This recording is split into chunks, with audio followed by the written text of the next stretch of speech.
who is Portia Louder, she reached out to me and said, hey, my friend spoke at your school and I'd love to come talk to you guys. This is her third time coming back. And some of you were here last year when Portia came. Some of you haven't. Yes, thank you. Some of you have never seen her. She has a great story of triumph over obstacles. And so please listen to her. Please be respectful. So give it a hand, everyone, for Portia Louder.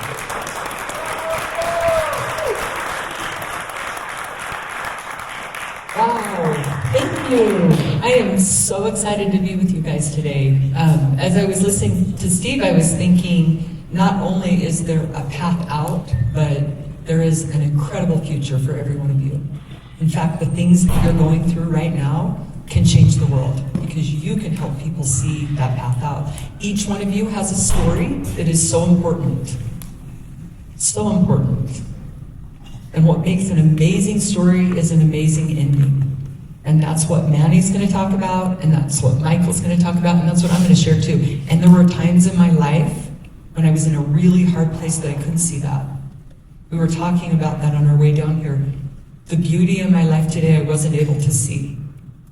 I was at a really low place before I went to prison, and I spent 5 years in prison. And I couldn't imagine that my life would ever be what it is today. And it's way better than I could have planned it myself. But it required hard things and walking through some really painful stuff. So I'm going to start with my younger years. I grew up here in Utah, in a small town in southern Utah. If you guys know where Richfield is, right? Okay, there you go. So did I. I lived on the outskirts of that small town. And I'm the oldest of 7 children.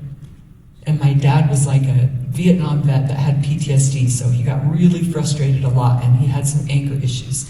And my mom was like a super hippie, so my mom didn't believe in any rules or boundaries.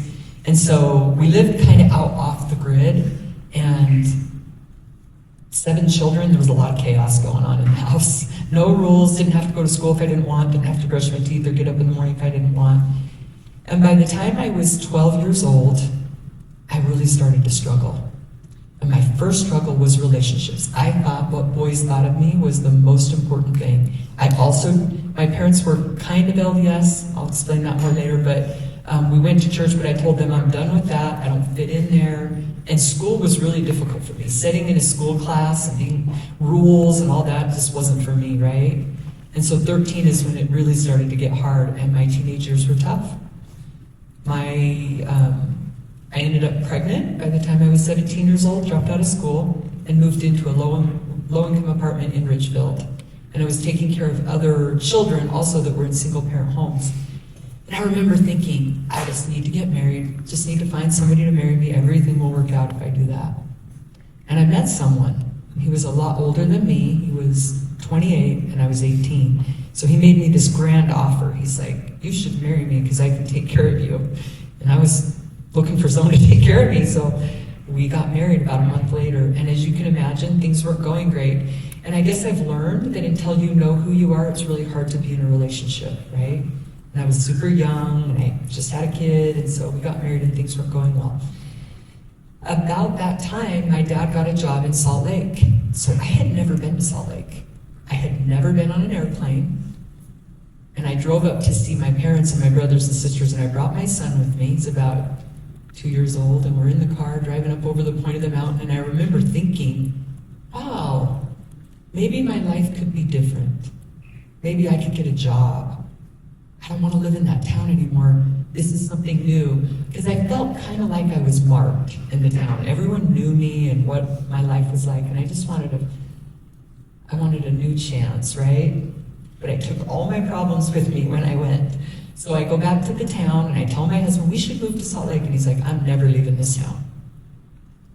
Let's just get divorced so we can move up there. So we were super committed, you can tell, right? And that's what happened. We got divorced about a week later. It was a super fast divorce. And I moved to Salt Lake to live with my parents. And when I got to the city, about a week after I got there, I found out I was pregnant with my daughter. So I was 21 years old, pregnant with my second child. Got a job working at a photo studio that my uncle owned called Kitty Candids. It's an older one. You probably don't know about it, but back then they were in the mall, so I started taking pictures. And I remember feeling pretty lonely, called my ex-husband and said he didn't want to be a part of my life or my daughter's life. And when my daughter was born, my dad asked if he could bless her, because my parents were LDS. And I said, sure. I don't want anything to do with the church, but you can bless her. So I went with my family to church, and my dad blessed my little girl. And I remember looking around at everybody and thinking, they're all married. They seem happy. Maybe I just need to get married. So I started dating again. And I got pregnant again. And this time I was scared. And I think that I was scared because I had 2 children that I wasn't taking great care of, that didn't have a father in their life. There was no child support for my kids. And I remember saying my first real prayer, which was, Heavenly Father, I don't know what to do. Please help me. And I felt something. Something I hadn't felt before. It was strength. I felt this strength inside me, and I knew that I needed to place my son for adoption. And I remember telling my parents, and my dad said, Portia, I know you can do this. And my mom was like, don't do this. I'll take care of him. And I said, Mom, it's not about that. I'm not doing a great job. This child deserves better. So I started looking for a family. And I met this wonderful family, and they were so excited to adopt my son. They went to every doctor appointment with me, and they were there the day he was born. When I watched them hold him for the first time, because they were there with me in the room, then they took him and they walked out and went in the room next door to see they had other children to connect with their family. And I felt completely empty inside. And I didn't know how to deal with that pain. I had no idea. I started using prescription drugs because I thought, that'll help, right? Maybe just more pills will help. And my life got a lot worse. I went from prescription drugs to street drugs. I was gone all the time. Lost my job. My parents were taking care of my kids. And I remember coming home from a drug house late one night, walking into my parents' house, and my son, who was 8 years old at the time, was standing there by a window crying, waiting for me.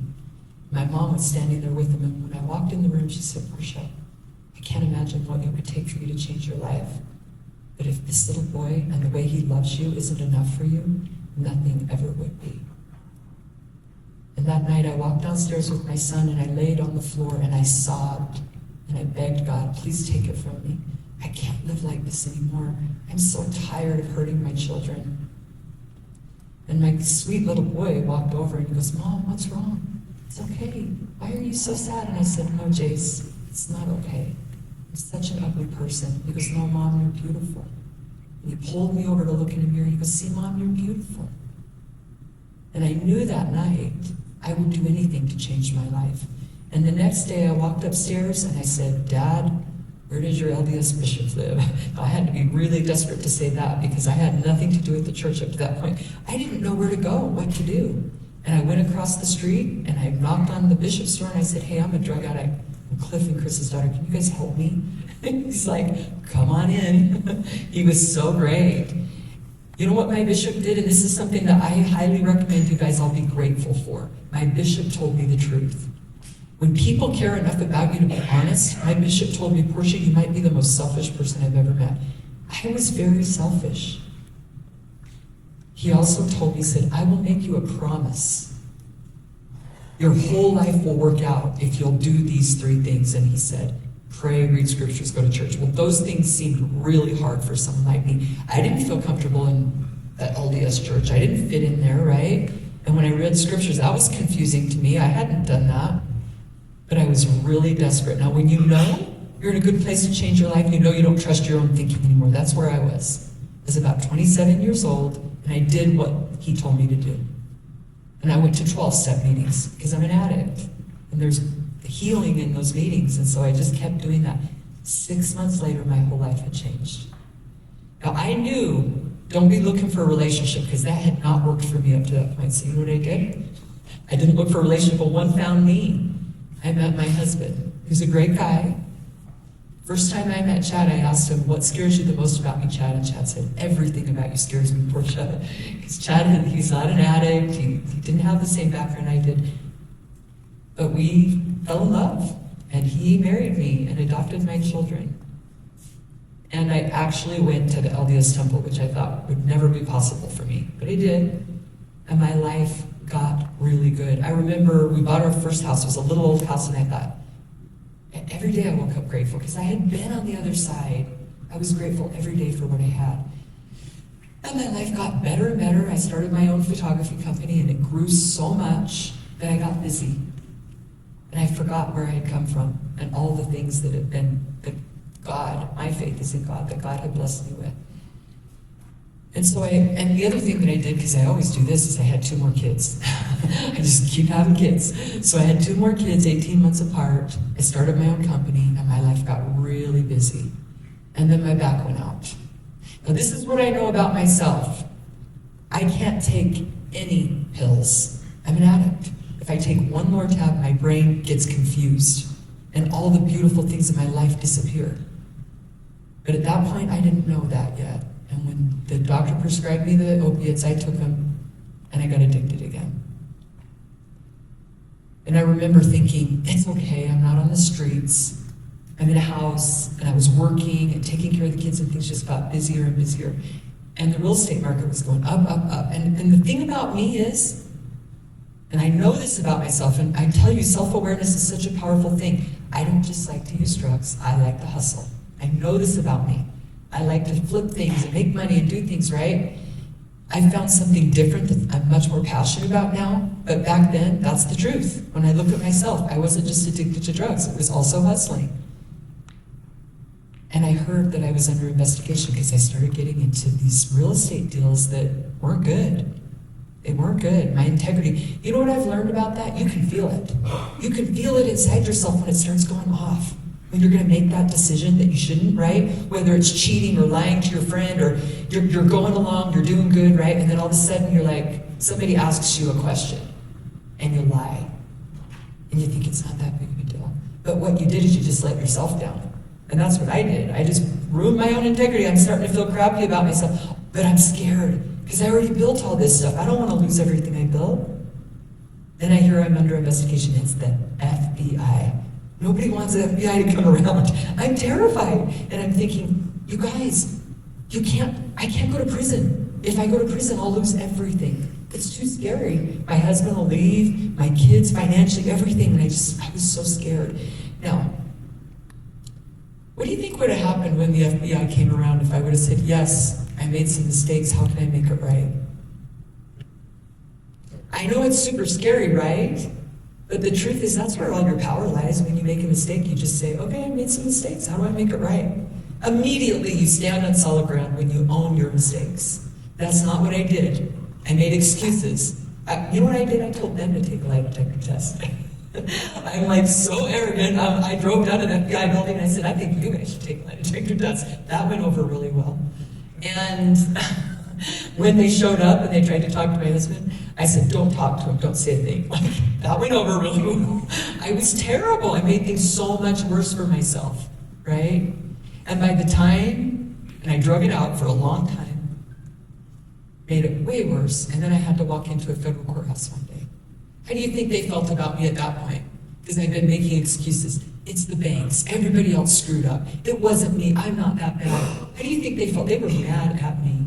And I don't know if any of you guys have had this experience, but when you walk into a courtroom and they say the United States of America versus Portia, that's a daunting feeling. You're like, oh. And the denial that I've been in, like I didn't do anything wrong, I'm gonna get probation. They're dirty, I'm not. All that slips away when you sit there and the judge is on one side and you're on the other, and the prosecutor, and you're like, oh. And I felt a level of loneliness I never want to feel again. And I realized I have done this to myself, and the judge is gonna give me the maximum sentence, and I probably deserve it because of the way I've acted. It could have been different, but I brought us here. And I looked back at my husband and children, I just started to cry. How could I have drugged them through this? I stood up, and the judge said, do you have anything you want to say? And I said, I'm just so sorry. I'm so sorry for what I did to my family, to my community. He said, all right, thank you, Ms. Lauder. I'm sentencing you to 84 months in federal prison, which is 7 years, which was the maximum that he could give me. And I remember feeling, it kind of took my breath away.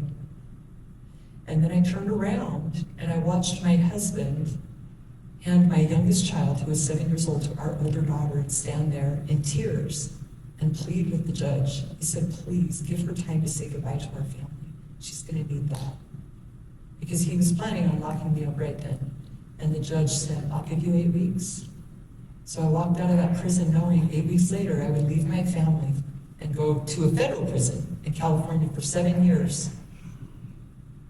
I remember leaving and thinking how foolish I had been. I don't know if you've ever been in that situation where all of a sudden it seems so clear, like, what was I thinking? How could I have traded everything important for something so dumb as money? And all that hustle and everything that I had been involved in became so clear to me. Everything I ever needed was right in front of me. I wanted time with my children. All those little moments I had, I gave away for what? I remember looking around and thinking, the world will never be the same, and it never has. What I didn't know was that was the death of something that needed to go. Right then, that pain that I was experiencing was purifying for me. And it gave me a chance to build something new. I had 8 weeks, and I watched my children sleep, and I drove my son to school, and I wondered how I had ever missed the beauty of my life. How could I have missed all those beautiful moments? The last night I spent with my family, I cleaned my house. I walked around, and I thought this will be the last time I'll clean my house for my family. My husband drove me to Dublin, California. Saying goodbye to my children was, my mother, who came to get my kids, just turned away. It was too painful for her to watch. My son, who was about your age, he was 14 when I left. Mom, it's okay. I'll take care of everything. You'll be okay. Kids shouldn't have to do that. Right? My little 7-year-old girl, little tangles in her hair, was sobbing. My mom picked her up and walked away. It was a 14-hour drive to get to Dublin, and I walked into a federal prison with 1,000 women. Everybody was wearing khaki. Nobody looked happy. And I wondered if I could do it, even a day or a week, let alone 7 years. I spent 3 days sitting in my bunk. They put me in an A&O cell, and I just laid there. So brokenhearted, I couldn't move. Couldn't even go to get something to eat. And my they call them bunkies or cellmate, she kept saying, you've got to leave. They're going to go put you in an isolation cell if you don't get out. They're going to think you're suicidal. You've got to leave. And I said, go away. Just go away. And then I got on my knees and I said the most important prayer I've ever said in my life, which was, Heavenly Father, I have failed everybody. I'm in the deepest hole. I have failed my children and my family, and I can't see my way out of this. I just need to know who I am to you. And sitting in federal prison at my lowest place ever, I felt more love than I've ever felt in my life. Completely known, loved, and connected to everything on this earth. And I could see that not only do I have such an important purpose on this earth, but everyone in that prison, every one of you, has the most important purpose and is so loved and valued. If you know nothing else from this today, please know this: you are so important. Your story and who you are and what you've experienced has a very unique and important purpose on this earth. You're here for a reason, and your experiences will bless people you can't comprehend yet. Because of you, the world will be different. Because of you, your families will be different. I don't know why it took me such a low moment to understand and know my worth, but it was worth it for me to know who I am, because it changed me. And what I learned is you can do really hard things when you know who you are. Please ask that question in whatever way you decide to, so that you know how valuable you are. I'm accountable to that now. I spent almost 5 years away from my family. I'm lucky. I got a year in a program I did off, and I got some good time. It wasn't easy. I felt pain I never thought I could feel. My heart was broken. I was angry sometimes. What I'm grateful for were the women that I met and their kindness and compassion. I remember going out to a table, my first weekend sitting there and I was just crying. My heart was so broken. And a woman that I didn't even know, she said, "It's okay. You're okay. We got you. Just keep breathing. We'll take care of you. You'll get through this." That's what you guys do for each other. Even though you probably drive each other crazy, when somebody's hurting, you're there for each other, right? Man, am I grateful for the people that I met and their kindness for me. Because we were all hurting, because we all made some pretty serious mistakes. We'd let people down and we'd let ourselves down. About halfway through my sentence, so I got transferred after a year in Oakland, California to Minnesota, and that's even further away. And I highly don't recommend anyone ever go to prison because it's really awful when you get transferred. They chain and shackle you. I don't know if you've had that experience yet, but it sucks. Then they put you on Con Air and they don't feed you for days, and it's bad. It's really bad. And I went from county jail to county jail for about a month, getting transferred to California. Spent about 3 months in the SHU too, so I know all those things suck. But when I got to Minnesota, it took me probably 6 months sitting under a tree every day crying, just to detox all the pain I felt, all that hurt. And I felt so sorry for the pain I caused my children. And then something happened. I was in a class, and a girl stood up, and she got so honest. She said, "I'm here 100% because of me. I hurt everyone in my life. I hurt my kids, my husband, I'm a liar, I'm a thief." I was like, what just happened? She just got so honest, right? Because I wasn't that brave. I wasn't brave enough to say all the truth about myself, but she did. And when I saw her do that, that's when I knew truth is power. Truth is the way out. I will never make excuses again. And I made a list because I had time. That's one of the benefits of being locked up. You have time. What you do with it will determine the outcome of that experience. I made a list of everything I had done to hurt anyone, and I shared it. I called my kids and I said, "I hurt you, and I'm so sorry. Tell me how I hurt you." You know, my kids weren't happy with the justice system, as you can imagine. They thought the judge had done me dirty, the FBI had done me dirty, everyone had done me dirty. And I looked at my kids and said, "Nope, this was me 100%. Because it's the truth. Every one of us is 100% responsible for where we are. Now, some of you have had some pretty difficult experiences that I didn't have, things that I can't even possibly imagine. But what you do with it will change everything, what you decide. And I've learned that, especially from Manny, who's been through things I've never been through and can do things and connect with people in a way I can't. And that's something you each have. You have a story that's unique. Once I got honest with myself and my children, my soul opened up. Man, I felt free.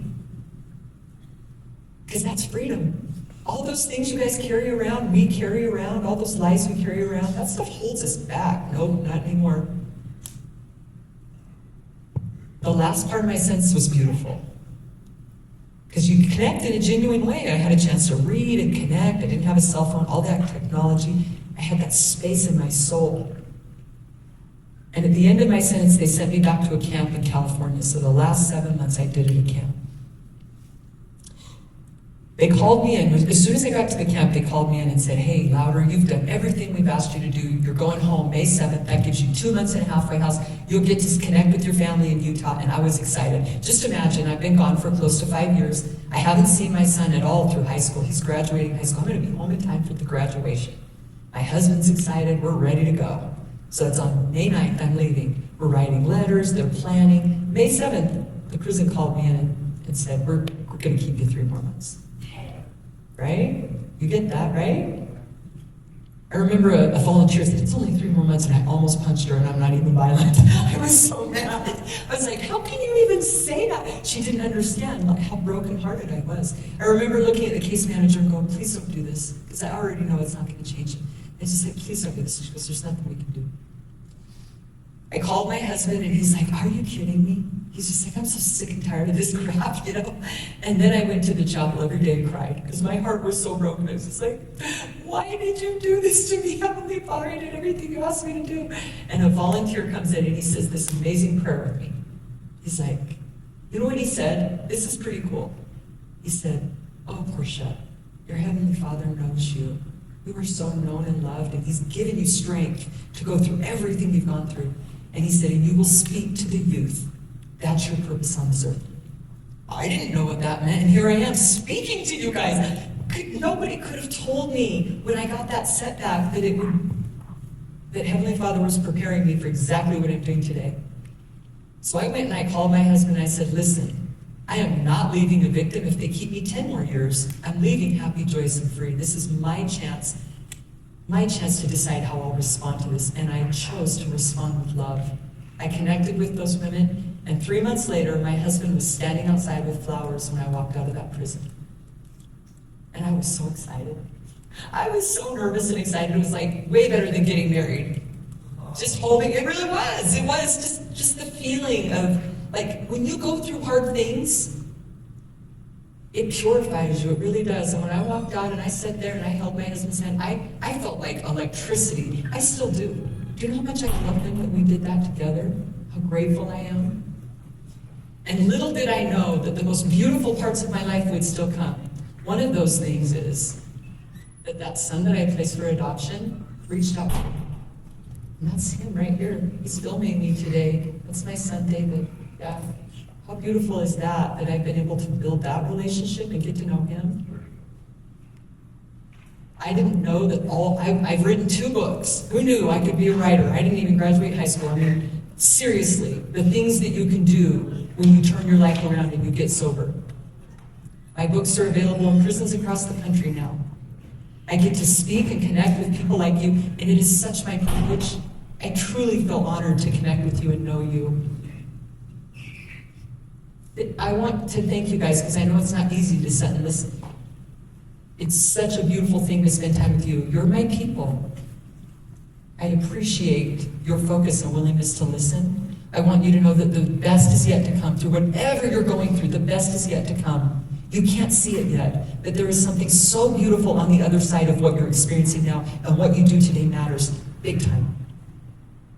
My children trust me, my community trusts me, because of the way I responded to what happened to me, and that's available to all of you. You can become the people that is worthy of the job, the family, the love, because it's within your control. Your integrity is within your control.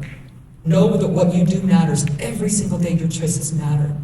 And God bless you. Thank you for letting me share.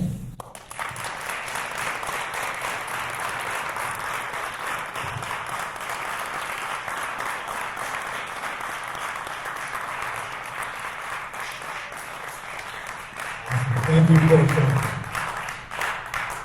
All right, so this is how this will work. Our next speaker, they'll conclude at lunch, and then you guys will actually come back, so you'll leave your chairs here. So we're going to do one more after lunch. We have 3 today. Talk to you guys because of what he knows he can do for you. Okay? And our next speaker, he'd been in and out of prison. He's dealt with a lot of hardships, and we're not trying to preach religion to you guys, just so you know, but he found religion. And it was through one of his cellmates, and he's going to give us that story. So guys, give it up for Michael Mansfield.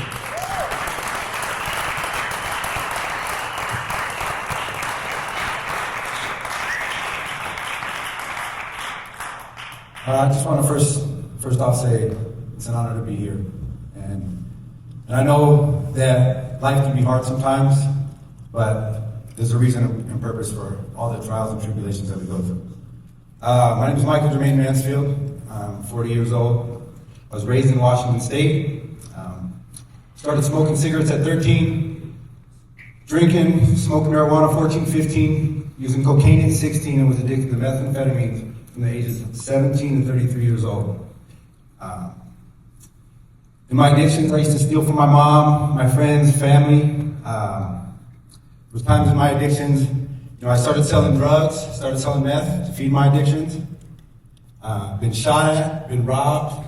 Had people lots of friends that have died from overdoses. I remember one time I was coming out of a trap house and I came out and this lady was laying on the ground and she had OD'd off of heroin. We had to call 911 and when I called 911, they told me how to do CPR and it saved her life. And within 3 days after her getting out of the hospital, she was back using heroin again. So I've seen a lot of generations of families using drugs together, just going through lots of trials and tribulations. Had to deal with a lot of guilt and a lot of shame. There was times in 2013, my father got very, very ill, and he called me from the hospital. He asked me to come see him. And I was supposed to go up to Tacoma to see him, and on my way to go see him, I decided to go to the casino instead. My father died that night, and I didn't get to say goodbye to my father when he passed away. Life was hard. Trials and tribulations. All I knew was the street life. I dealt with the legal system for about 15 years of my life. Spent about 4 years of my life incarcerated. I did a 30-day drug treatment program. As soon as I got out, I went back straight to the streets. Did a 6-month drug treatment program. As soon as I got done, I went straight back to the streets. And I even did a year-long drug treatment program. I went straight back to the streets. Been in the psychiatric unit. One time, I went in for a probation violation, and I was having a really, really tough time and started threatening the guards. They sent me to the hole. Still started threatening the guards, and they sent me to the psychiatric unit. And I remember going in there, and they'd take all my clothes off and put the smock or the sock or whatever it was called on me. And I remember they were trying to give me pills to calm me down, but I was so scared, and I thought that they were trying to kill me. And I just remember being so lost and not knowing what was going on in my life. And my addictions led me down one of the darkest paths, and I could not see the light at the end of the tunnel. I remember, in my addictions, towards the end of my addiction, I experienced homelessness, sleeping in a tent, riding a bus to stay warm at night. Before I went to prison in 2017, I remember it was so cold. And I'm thinking to myself, I went to court, got found guilty, and I had 2 weeks to turn myself in. But I was looking forward to going to prison because it was so cold. I was so miserable and had nowhere to go. When I went to prison in 2017, I went to a church service. It wasn't LDS, but I was given a King James Bible. And I went back to my cell and read the King James Bible in about 3 weeks. And it really just started softening my heart. And then in early January 2018, I was walking to my cell one day, and someone asked me if I wanted to read the Book of Mormon, Doctrine and Covenants of Pearl of Great Price. I looked at it, and it had this gold writing on it. And I remember going back to my cell. I just want to share with some of the scriptures that I read that really just resonated and touched my heart. This is out of Alma. Behold, my limbs did receive their strength again, and I stood upon my feet and did manifest unto the people that I had been born of God. Yeah, and from this time even till now, I have labored without ceasing, that I might bring souls unto repentance, that I might bring them to taste the exceeding joy of which I did taste, that they might also be born of God and be filled with the Holy Ghost. For because of the word which has been imparted unto me, behold, many have been born of God, and I have tasted as I have tasted, and have seen eye to eye as I have seen. Therefore they do know these things which I have spoken, and I know, and the knowledge which I have is of God. And this right here. And I've been supported under trials and troubles of every kind, and all manners of afflictions, God has delivered me from prison, and from bonds, and from death, and I do put my trust in him, and he will still deliver me. So when I was reading these scriptures, I'm sitting in a 6x10 prison cell, filled with so much love, peace, joy, and happiness, a feeling I never experienced in my whole life. Not when I had drugs, women, lust, nothing can compare to this feeling of reading the scriptures. I started reading the scriptures every day. I remember calling my mom from prison. I said, Mom, when I get out of prison, I'm going to become a member of the Church of Jesus Christ of Latter-day Saints. She said, Michael, what are you talking about? Because how many times have I called from rehab, from jail, that I was going to change my life, but this time it was different. After I got out of prison, I joined the Church of Jesus Christ of Latter-day Saints. I remember going to church one day, and I'm going to church, and I go up to this guy, and I'm like, are you the Thurston County Sheriff? And he's like, yeah, Michael, I remember arresting you when you were 18 years old. You were hiding in your mom's closet. He gives me a big hug. And these are the things I started having these full circles in my life. I remember walking down the church halls, and I looked over one time, and I said, Dan Cochran, is that you? And sure enough, it was my probation officer from 7 years before. And the last time I had seen him, he gave me a 150-day probation violation.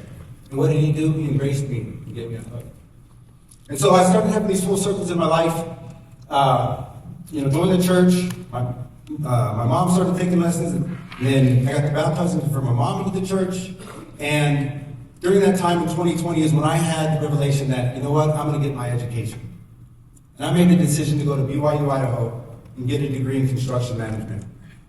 And When I was in my addiction, I could have never in my wildest dreams imagined that.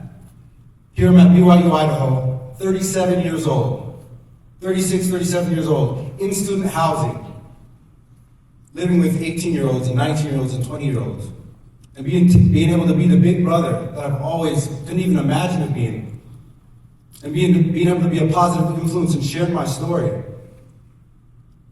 So the Lord just started opening up so many opportunities in my life. Such a great experience being at BYU, Idaho, and getting my education. After I went to BYU, Idaho, I graduated in 2023, last December, and after graduation, I got a full-time job in Arizona, Phoenix, Arizona. So after graduation, I packed my bags up and moved out to Phoenix, Arizona, was able to buy a house, and I've had so many opportunities to serve. You know, I'm very, very, very, very blessed for the experiences that I've had in my life. Going through all those trials and tribulations, for those 20 years of addictions, I would have never imagined in my wildest dreams the opportunities for me to be able to serve would be happening. I know that you guys are going through trials right now. Things that I've never been through. Things that I've never been through. But I promise you one thing, there's a plan for each and every single one of you. I promise you. And the experiences that you're going through, you guys are the next generation. You guys are the future leaders of America. And I know it's hard, and I feel your pain. But I promise you that the Lord's got a plan for each and every single one of us. Because when I was going through my trials, I could have never imagined the things that are happening in my life. So for me, the gospel has really changed my life. No matter what race, no matter what religion, we're all brothers and sisters. We all need to love one another. We all make mistakes. None of us are perfect. But we've got to be kind, love one another, and experience life, and know that the trials that you're going through, the trials that you're going through, and the trials that you're going through, you're going to be able to change the world through those experiences. So, with that being said, this is an honor for me to be here. And I was somebody who failed over and over and over and over and over, and had so many weaknesses. But the Lord has taken my weaknesses, turned them into strengths, and turned them into talents. And now I'm able to bear fruit through my testimony and share my story. And it's something that I'm so grateful for. One last thing I just want to share is, it's up either 12:27. And if men come unto me, I will show unto them their weakness. I will give men, And if men come unto me, I will show them their weakness. I give unto men weakness that they may be humble, and my grace is sufficient for all men that humble themselves before me. For if they humble themselves before me and have faith in me, then I will make weak things become strong unto them. And so, it's an honor to be here. This brings so much joy. This is a blessing, and I just want you guys all to know that I love you. And I humbly say these things in the name of Jesus Christ. Amen.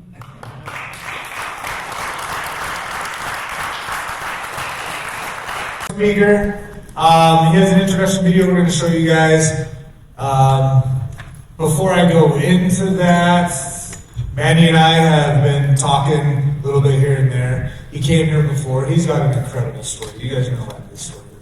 And he's been through a lot, but what's most respectful about him right now is he goes through and helps everybody who could be in the same situation as he was, or going into that situation.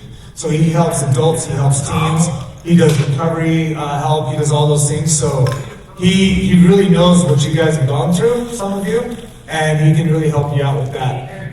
He loves to talk and perform, so let's be respectful as he finishes up for us, and then you guys will be able to go afterwards, okay? All right, so I'm gonna play this video. I didn't like myself. I didn't like what I'd become. I didn't like where I had been.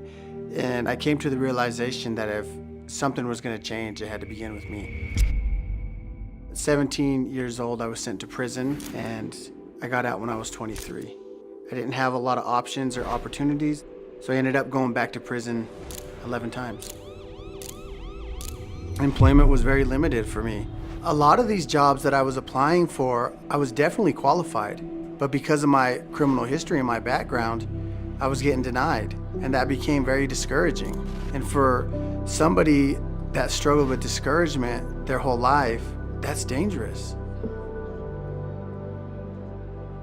In Utah, 50% of our children, one of their parents have a criminal record. You know, and people want to support their families. They want to break those generational cycles of poverty, and they can't do that if they can't go back to work. What we do here at Clean Slate Utah is we help people determine if they're going to be eligible for the Clean Slate law. And then if they're not eligible and they need to go through the court-based process or get a pardon, we also offer that support. I think partnerships are huge, especially in this field. Like our partnership with Representative Dunnigan, he sees people as humans, and that's what we need, especially up on the Hill. I support Clean Slate completely because they're trying to help people improve their lives. Clean Slate cuts loose the baggage, helps them expunge their records, and helps them move forward. USARA is very fortunate that we partner with Clean Slate on doing fingerprint clinics and having people from the public come in to our Recovery Community Center. They come in to meet with the Clean Slate staff to talk about what they can do in order to start this process to expunge their records. With Clean Slate, when I asked for help, just knowing someone there's to coach me along, like they're gonna understand the language and I'm not gonna feel less than by asking those questions. And so just having other people that go through things to help you is life-changing. If we can help people get on a better path, I love it because crime will diminish for those that we can help successfully, and they'll be taxpayers and they can start paying into the system instead of drawing down from the system. It is our duty to allow those people the opportunities to change their lives. It's good for our economy, it's good for our public safety, it's good for our communities, it's good for our families, it's good for everybody. From 16 years old until now, I've felt more comfortable in prison because that was the label that was put on me. But what Clean Slate has done is helped me to break that barrier, is helped me to liberate myself from those labels. Our children, they're stigmatized based off our actions, but that doesn't have to happen anymore because we no longer are felons. We get this opportunity to be involved in their school, to break the stigma, to break the chain, and I get the opportunity to show them a different way. It's very important for me to give back. I get the opportunity to speak to kids that went through the juvenile justice system like I did, or through a foster system like I did, and let them know that there is hope. Maybe my story, maybe what I'm doing with my life will help somebody else find purpose in theirs. Now, I'm a strong, independent man that provides for his family and that continues to pursue his dreams and his goals. And I'm not gonna let anything get in the way of that. I'm gonna continue to be a success story. Clean Slate has given me a path to true freedom.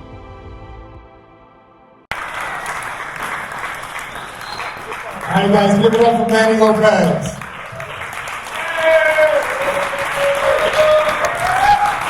Did you guys see any familiar scenery on there? What'd you see? You saw Pleasant Creek? Yeah.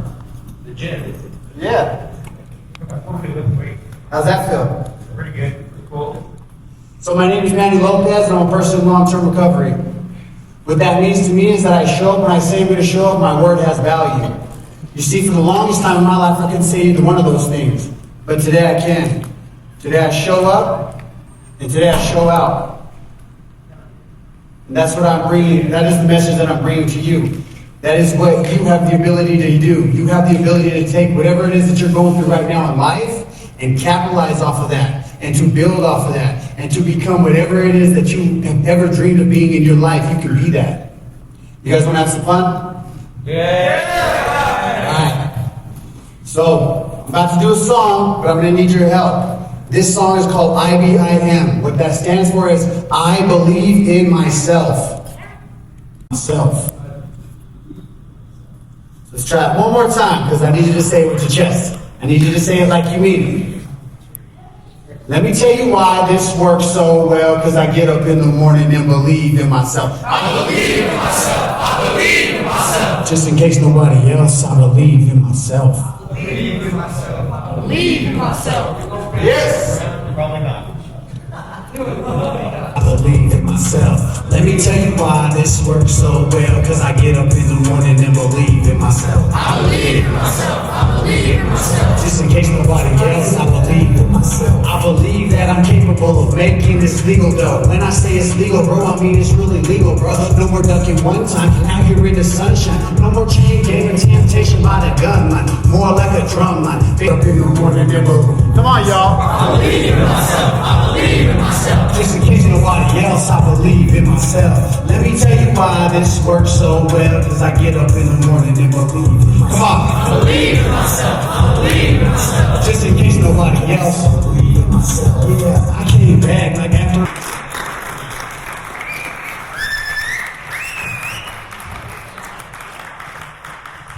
You guys believe that? Yeah. I believe in myself. That's right. I believe in myself. Okay, so now that you know who I am and kind of what I do, let me give you the story. Okay, I was born into dysfunction. My mom was 13 years old when she got pregnant and had me.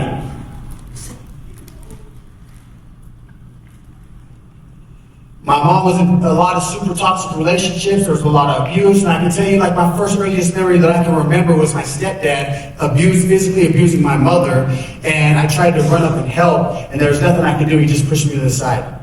And so what that did for me, it created a core belief of what I thought about myself was, I am helpless. And so I walked around the world with that inner sentence being said to myself over and over, I am helpless. I am helpless turned to I am worthless. I am worthless turned into so many other negative things, and I'm sure that you can relate to that. When I was 9 years old, I was leaving elementary school. I have 2 brothers, 2 sisters, all younger than me, and there was some people there to see us, and they were from a place called Division of Child and Family Services. Everybody ever heard of them? Yes. And so they said that we were gonna go with them, and they placed us all into a home together, which was rare because usually a family doesn't take all 5 kids, but they did in this case. My brothers and sisters were a little bit younger than me, so they didn't really understand what was going on, but I was old enough to understand that I was being taken away, and I wanted to be around my mom. So immediately I started acting out. I was saying things like, you're not my mom, you're not my dad, I hate you, I hate it here, things like that. So it eventually came to a point where they said, you know what, we're gonna have to separate this kid from his brothers and sisters. And so then they started sending me to different foster homes.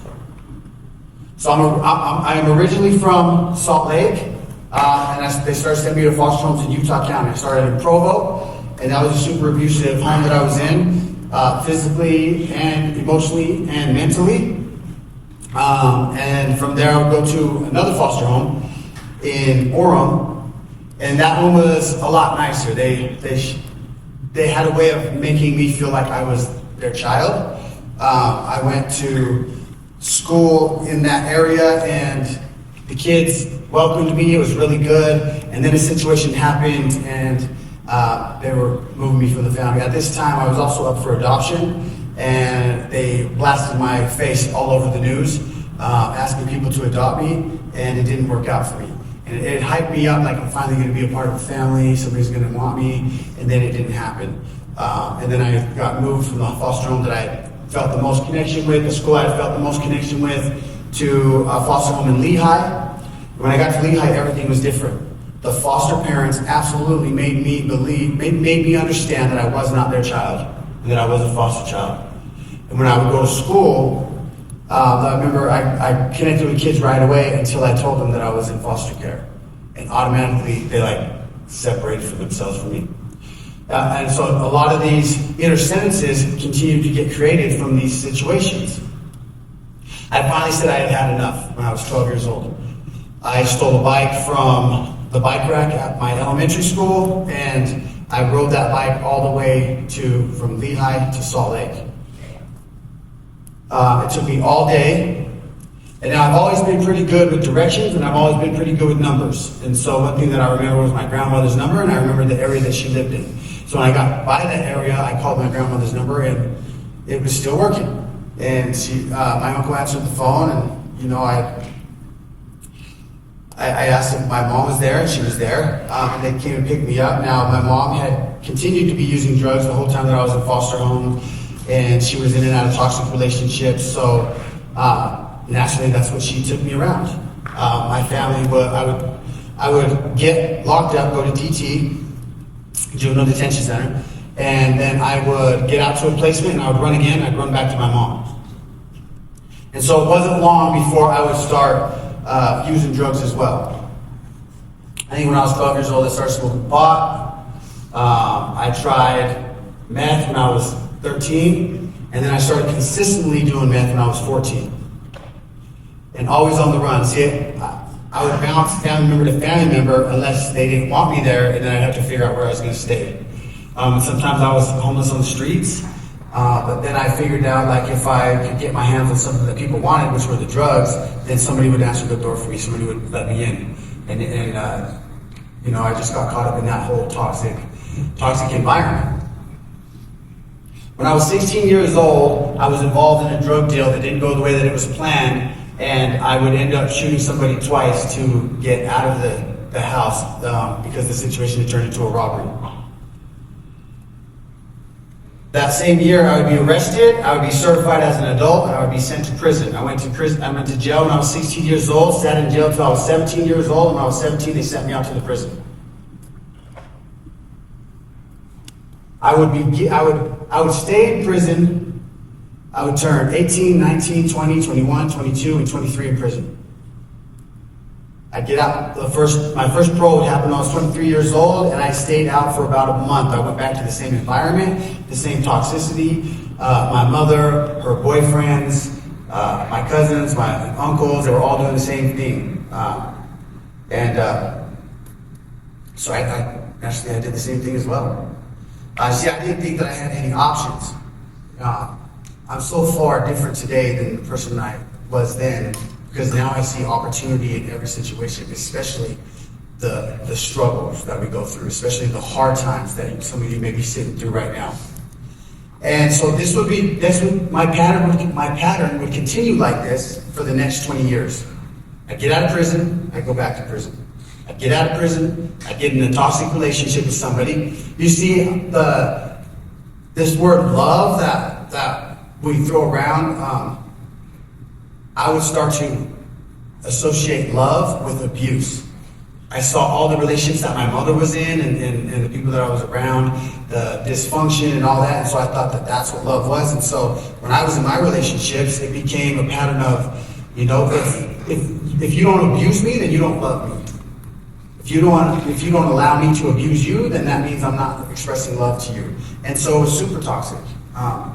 And at one point, I became the person that I said I would never be. I'd never be a deadbeat like my dad, or I'd never be an abuser in my relationships, but I absolutely became that. I allowed what was going on in my environment to shape who I was. Now through this whole process, I had been involved in a gang from the Salt Lake area. When I was in prison, I attached myself even more to that gang. Prison was not a good experience for me. I'm not going to sit up here and I'm not going to glorify prison to you, make you think that prison is cool or anything like that, because it's not. The people that I thought were my friends, that I called my homeboys, my homies, they didn't care about me unless I could benefit them in some way. Unless I would go do something that they weren't comfortable doing themselves. And it took me a lot of years of going through that for me to recognize, like, I'm a powerful source on my own. I don't need that kind of love. I don't need that kind of fake love. In 2017, I had my daughter. Her name is Lopez. She is an amazing, funny, outgoing, little jerk. Which means that she's absolutely a version of myself. And I remember the first time that I held her, I recognized that that was connection. This is what that I had been searching for my entire life. This was it. And there was no way that I was going to do to her what was done to me. However, I'd go back to prison shortly after she was born. When I got back to prison, I went to my gang and I said, hey, look, I don't want to be a part of this anymore. I'm going to be a father. And normally in our system here, when you do that, they give you the option. You can go be a family man, or you can go be you can go be a man of God. You know, you can. And I said I wanted to be a family man. However, my gang told me no to get with the program, and they pretty much said F my family, and I needed to do what they wanted me to do. And so what I chose to do was to force their hand, and I said, you know what, we're on the prison yard, everybody's watching, so let's just do it like this. I looked at the dude next to me, and I just punched him in his face. And that caused a whole chain of reactions that they started jumping me out on the main yard of the prison. And when I say they jumped me out, I mean they stomped me out. I mean that once I was out and on the ground, they were kneeing me in the head, and other gangs eventually had to say, hey, that's enough. He's had enough. And then some other gangs that knew me came and helped me up, and then they helped me get back into the cell block. So my goal was, like, if I take this part away from my life, then everything's going to get better. Do you think it did? It didn't. You're absolutely right. And the reason that it didn't, because the gang was a crutch of support that I would use to lean on when I was struggling with something. I could always turn to them. Even though it was toxic, I could always turn to it. You know, I was under the impression, like, I'd rather have something, even if it's toxic, than nothing, because who am I on my own? At that time in my life, I felt I was nothing on my own. And so I took the gang away, but I still had my destructive thinking. I still had my destructive behaviors. I still had my addiction. I was still codependent as heck. And so I would get out of prison again and do a lot of the same things. I became a deadbeat, just like I said I would never be. A deadbeat dad. See, I was the guy that would show up to see my daughter with arms full of gifts, but I couldn't stick around longer than an hour because of the guilt, the shame, and the embarrassment that it would cause me to run away. And then go try and numb everything that I was feeling with drugs. So the last time that I went to prison, I was driving on State Street in Murray by the Murray Hospital. I was in a stolen vehicle. I couldn't get my hands on any meth, heroin, fentanyl, bath salts, anything that I wanted. And so I was going to settle for a bottle of whiskey from the liquor store. And so I was driving on the wrong side of the road, trying to pull into the liquor store, couldn't get in there, went through the intersection, and I T-boned somebody going through the intersection. A van that was turning. Somebody pulled over to help. I jumped out of the stolen vehicle, brushed them aside, jumped in their vehicle, and I tried to steal their vehicle. Now, luckily for everybody involved, they had taken the keys out of the ignition. I passed out in their vehicle. I woke up in the hospital. I passed out again. And I woke up in the backseat of my parole officer's vehicle being driven back to prison for the 11th time. And I can tell you it was in the backseat of my parole officer's vehicle that I had my aha moment, that I felt like I had my divine intervention. I feel like my higher power, who I choose to refer to as God, reached down and gave me the biggest backhand I've ever had in my life. And said, Manny, I know you want to blame your mom. I know you want to blame the foster care system. I know you want to blame your dad because he was never there. I know you want to blame the juvenile justice system. I know you want to blame the adult criminal justice system and the board of pardons and your parole officer and your ex and the girl that you're with now. And you want to blame all these people for the situation that you're in right now. But I had nobody to blame. And it took me 11 times going to prison before I was like, hey, like, I'm the problem here. I'm looking for the common denominator in every single one of these situations, and all I got to do is look in the mirror to see it. And I recognized in that moment that I need to take extreme ownership. I am the cause of my pain, nobody else. I am not a victim. I have been through things where I have been victimized in my past, but I choose not to be a victim. Today, I am a creator. I create opportunity. And every single one of you can do the same thing. So I went back to prison with a commitment like I'm going to change. I picked up the phone, I called my daughter. She was 3 years old at the time, so she started to talk. She's asking, Daddy, where are you? And it dawned on me in that moment how selfish I had become. You see, I had chosen. It was a choice for me to do all of these things that have led up to this. But she did not have that choice. I was literally going to put her through the same thing, and I had made a commitment that I wasn't going to do that. But how was I supposed to change any of it? Because now I'm sitting in prison, and I'm facing a lot of time. And I chose to focus on things that I had control over. I didn't have control over how much time I was going to get, what the judge was going to say, what the board of pardons was going to say. What I did have control over was working on myself. And so I started this process, this phenomenal process called self-development. I started developing myself into the person that I want to be. It's exactly the opportunity that you have right now here. You can develop yourself into the person that you want to be. And what's amazing about it is you get to decide that. And you can take the ceiling off, you can take the roof off, you can dream big, whatever it is that you want to do. Like, there's no limit. How empowering is that? That you have the choice, the opportunity, the ability to do that.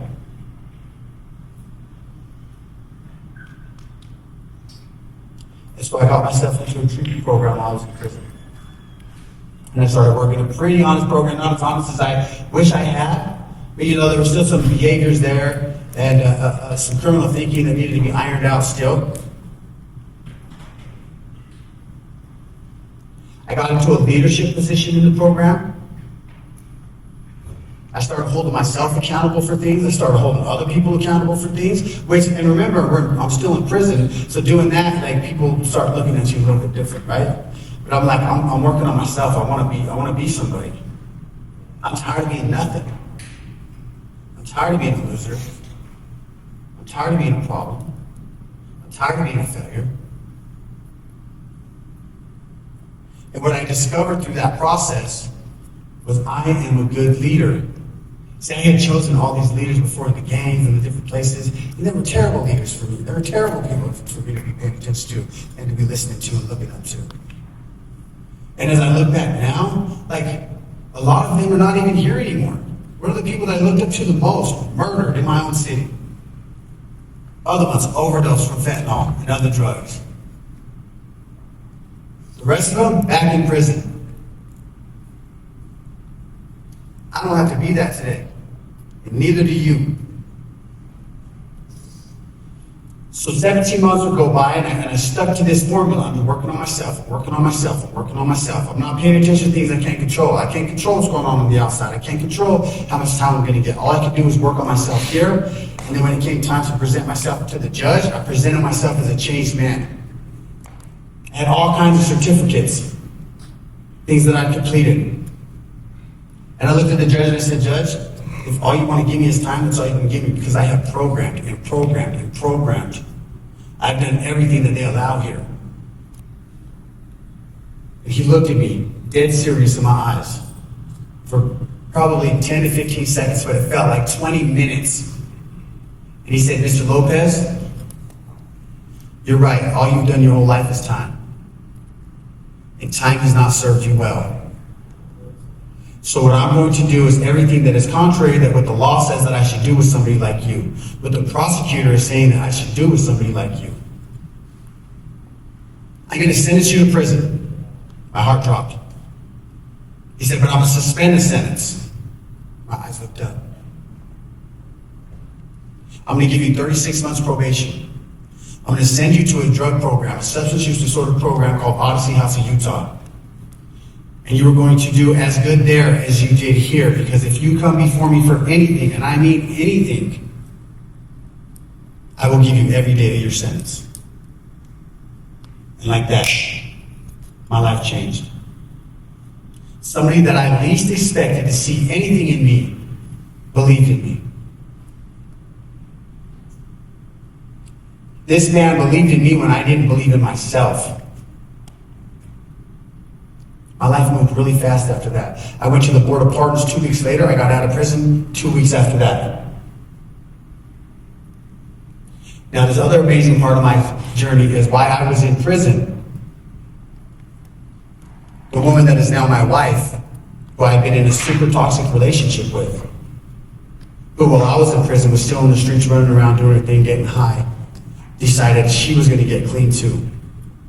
See, my recovery journey started a little bit sooner than hers, and mine was an intervention with the law, taking me back to prison.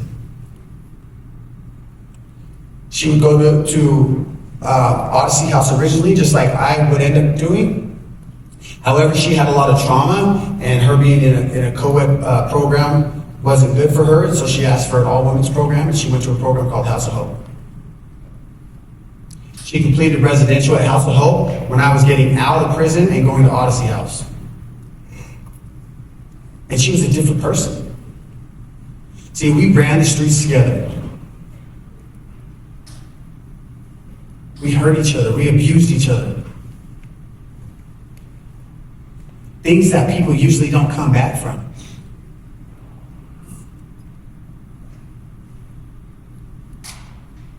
And she told me, she said, Manny, if we're even going to talk, like we're not even going to talk about a relationship or being together right now, if we're even going to talk, you're going to go to this program, you're going to run an honest program. So she had these cool things that I wasn't familiar with, and they're called boundaries. And of course, I tried to push these boundaries to see, like, are you serious or not? And she was absolutely serious. She was concrete solid in her boundaries. She said, don't ask me to bring you anything that you're not supposed to. She says, I have our daughter with me now. I have our boys with me now. They will not see the abuse. They will not see us treat each other like crap. They will not see you in and out of jail and in and out of prison. You will set a better example for them. You will become the man that I know that you are capable of becoming. The father that I know you are capable of becoming. And so I started working on myself. Again, I kept working on myself. And so I'm from that city where Odyssey House is. It's right there in the downtown part of Salt Lake. So the people coming in the program from the jails, from the prisons, from the federal system, from the streets, I know these people. They're my people. I'm from there. And now I'm running an honest program. And I hold people accountable because I learned to do that when I was in prison in the program. And in Odyssey, you literally got to write things on paper and say, I feel frustrated when you bump me in the hall. Or worse things, when you have a phone in here when you're not supposed to. When you have a vape in here when you're not supposed to. And I started holding people accountable for real things. And you know what happened? People pushed me away. People alienated me. People said, I don't want to mess with that dude. People looked down on her. And it really challenged my ego. I'm like, man, don't you know that I'm just trying to be a father? Don't you know that I'm just trying to get my life back? But I kept focused. And you know what I found out? You know what I figured out? You know what happened? Is that through this process, other people that felt the same way, that wanted to do the same thing, that wanted to be a good person, that wanted to be a good father, a good mother, that just wanted their life back, one by one, they started coming around and hanging out with me. And by the time I left that house, it was a healthy house. And this was more proof that I can be a good leader. That if I set an example, other people will follow. Because I truly believe that everybody wants to be good. And sometimes we forget that we are good. I got out of Odyssey House Residential. I went to Odyssey House Intensive Outpatient. I got a job doing construction cleanup. Me and my wife, Misty, we moved in together. She was working at Buffalo Wild Wings at the time, serving. I was doing construction cleanup at the airport. But I knew that that wasn't what I wanted to do with the rest of my life. I wanted to work with people. I wanted to help people.